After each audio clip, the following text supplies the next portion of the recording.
Balasan untuk Bruno. Kabut putih turun perlahan setelah menyelimuti sekitar. Diikuti embun pagi yang menempel di tenda-tenda siswa, membuat suasana semakin lembab. Bel nyaring terdengar dari satu-satunya tenda peleton yang berdiri kokoh di depan. Perlahan tapi pasti para siswa mulai berhamburan. Semua orang merasa kedinginan. Lain dengan satu tenda di ujung kanan, penghuninya sesak keringatan. Mereka seperti habis berdesakan dalam bas kota. Bruno, satu-satunya siswa berbadan gempal pada rombongan kemah itu, ternyata menjadi anggota tenda tersebut. Nampaknya jatah lapak 3 orang diembatnya semalam. Semua peserta dikumpulkan di lapangan yang berada tepat di tengah lingkaran tenda. Pagi ini kalian harus bekerja sama memasak nasi goreng untuk sarapan dengan kelompok masing-masing. Siap, kata kakak pembina kemah setelah apel pagi. Siap, kata semua siswa, kecuali mereka yang sekelompok dengan Bruno menyambutnya dengan bersungut-sungut. Mereka sudah berfirasat jatah makan mereka akan berkurang karena diembat Bruno. Lebih-lebih Bruno tidak mungkin mau membantu dan hanya akan merepotkan. Betul saja. Ketika waktu memasak Bruno hanya merepotkan dan menjadi rakus ketika nasi goreng siap dihidangkan. Perilakunya ini ternyata menumbuhkan benih-benih dendam kesumat dalam hati teman-teman sekelompoknya. Kebetulan setelah sarapan akan dilakukan trekking ke puncak gunung. Diam-diam setiap otak teman-teman Bruno menyimpan ide untuk balas dendam. Tetapi setiap dari mereka tidak mengetahui bahwa mereka sama-sama ingin membalaskan dendam. Baik anak-anak, apakah semuanya sudah mempersiapkan barang-barang yang harus dibawa untuk trekking? Sudah, Kak. Barisan siswa tersusun rapih melintang dari utara ke selatan. Tas tenteng kecil digenggam masing-masing siswa, menandakan mereka siap untuk perjalanan trekking pagi ini. Hanya 2 tempat dalam barisan yang masih kosong. Dari kejauhan terlihat bayangan besar berjalan kesusahan. Tentu saja itu Bruno yang terpogoh-pogoh membawa badannya. Dia langsung berbaris dan menutupi kekosongan 2 tempat itu. Pembina kemah pun tidak menyadari bahwa masih ada 1 tempat kosong karena tertutup badan Bruno. Sedangkan di balik tenda, ulir tertawa kecil seperti sedang memenangkan perlombaan. Namun, terdengar sedikit mengerikan. Dia menatap tajam Bruno di sana. Wajahnya terlihat puas. Ternyata dia berhasil mengambil dan membuang botol minum Bruno. Agar Bruno sengsara mendaki tanpa minum. Baik anak-anak, di sebelah kanan kalian adalah kebun pisang, kata kakak pembina sambil mengarahkan telunjuknya ke lahan di sebelah kanan. Mereka melewati beberapa rumah warga yang terpencil sebelum benar-benar sampai di hutan. Wah, Kebunnya punya siapa, Kak?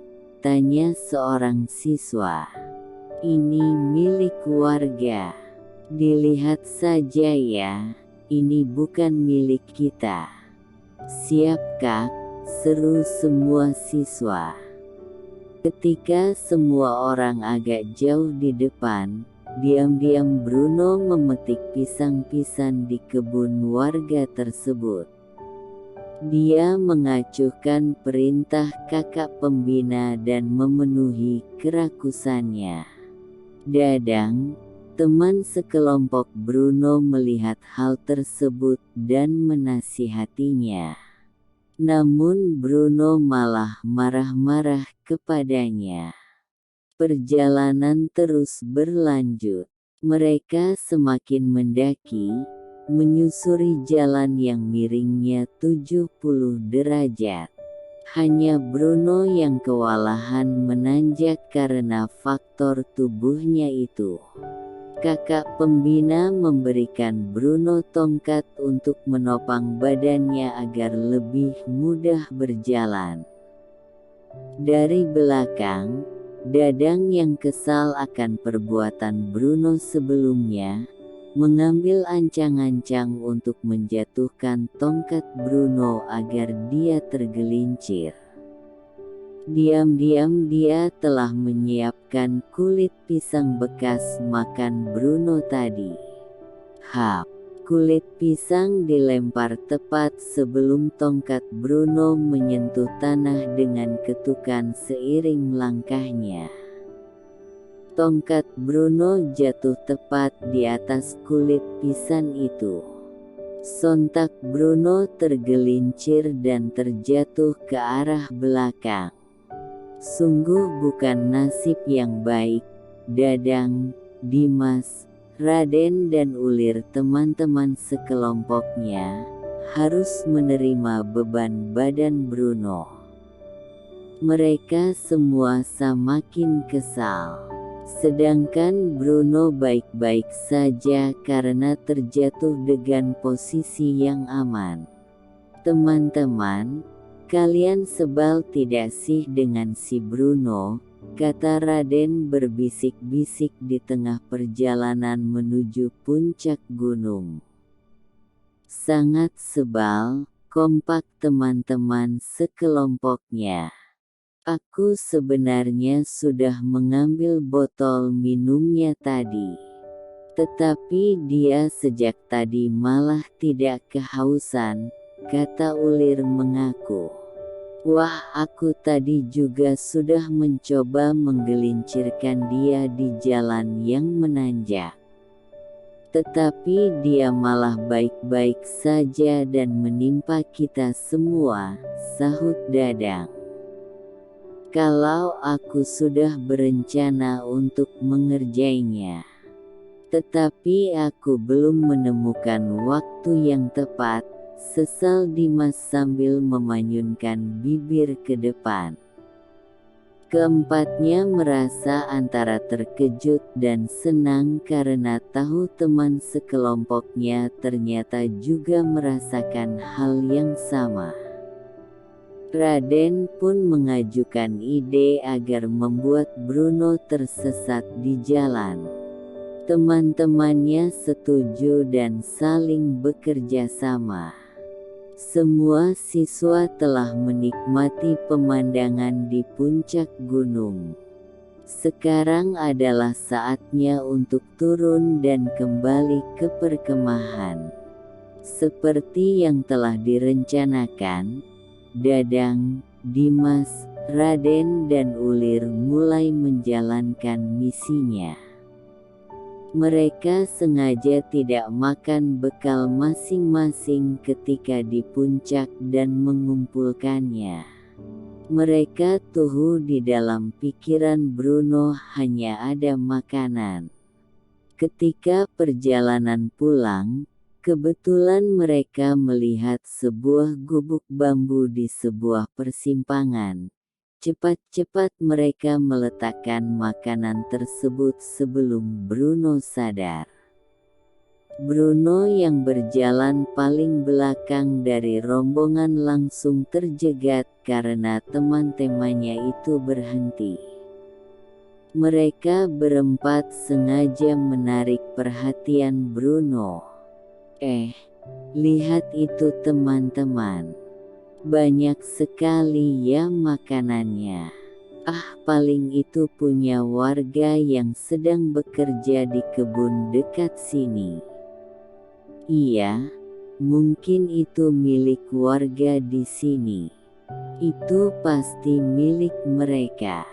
Kita tidak boleh mengambilnya. Wajah Bruno berbinar-binar. Di dalam pikirannya memang hanya ada makanan.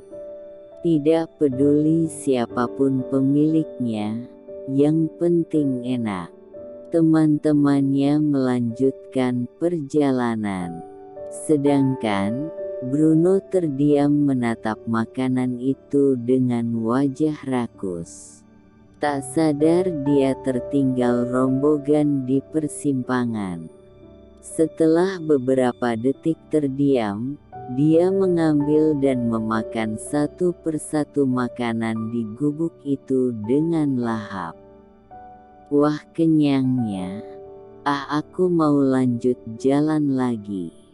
Siapa tahu di perkemahan ada makan siang yang enak, kata Bruno setelah kenyang dengan makanannya. Namun, dia salah mengambil jalan di persimpangan. Dengan percaya diri dia terus berjalan tanpa berpikir apapun. Cepat beritahu kakak di mana Bruno. Kalian teman sekelompoknya kan? Tegas kakak pembina kepada Dadang, Dimas, Raden dan Ulir dengan nada agak tinggi. Ternyata ada pemeriksaan kelengkapan anggota setelah sampai di perkemahan. Sebenarnya, kami membuat Bruno tersesat, kata Raden. Kakak pembina terkejut. Apa? Kenapa kalian melakukan itu? Abis dia sangat menyebalkan Kak, sahut Dadang. Baiklah. Tetapi seharusnya kalian berterus terang saja kepada Bruno agar dia tahu dan memperbaiki perilakunya. Kalian ini kan kelompok. Lagi pula mengerjai orang lain seperti itu tidak baik bukan? Kakak harap kalian mengerti dan sadar akan hal itu. Iya Kak, maafkan kami. Jawab mereka dengan wajah bersalah. Seharusnya mereka tidak melakukan hal itu. Kalau begitu kakak akan mencari Bruno. Kalian tunggu di sini dan minta maaflah kepadanya nanti.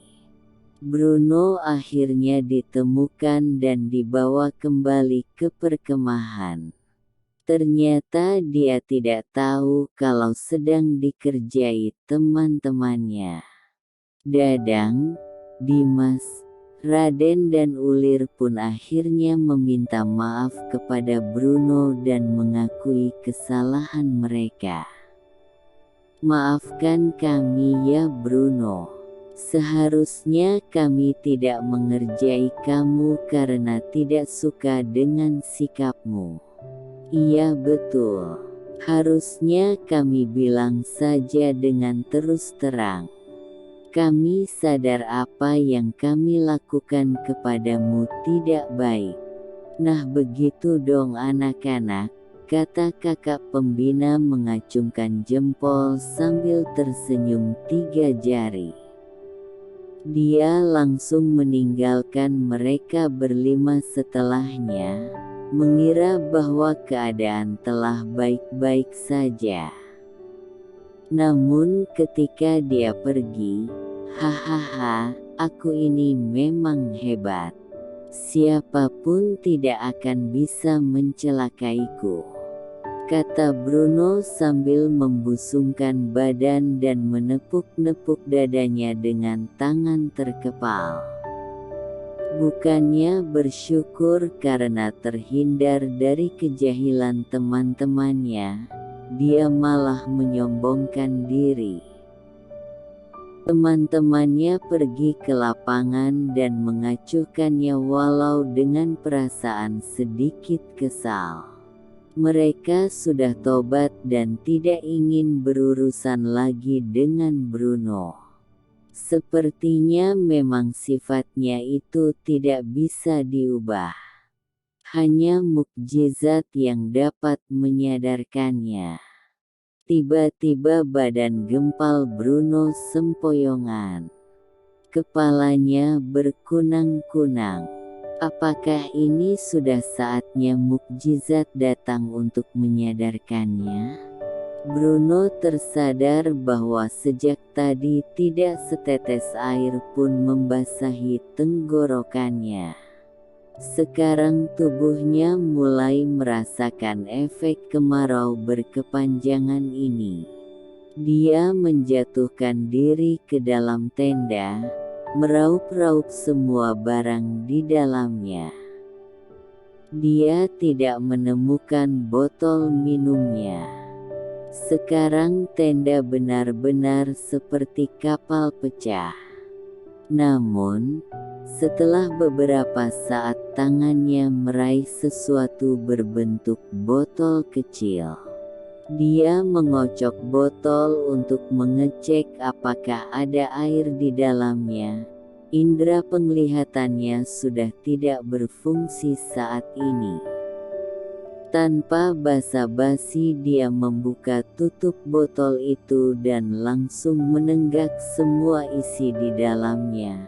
Glek glek glek. Beberapa saat dia terdiam, memproses apa yang terjadi. Mengapa rasa airnya seperti permen mint?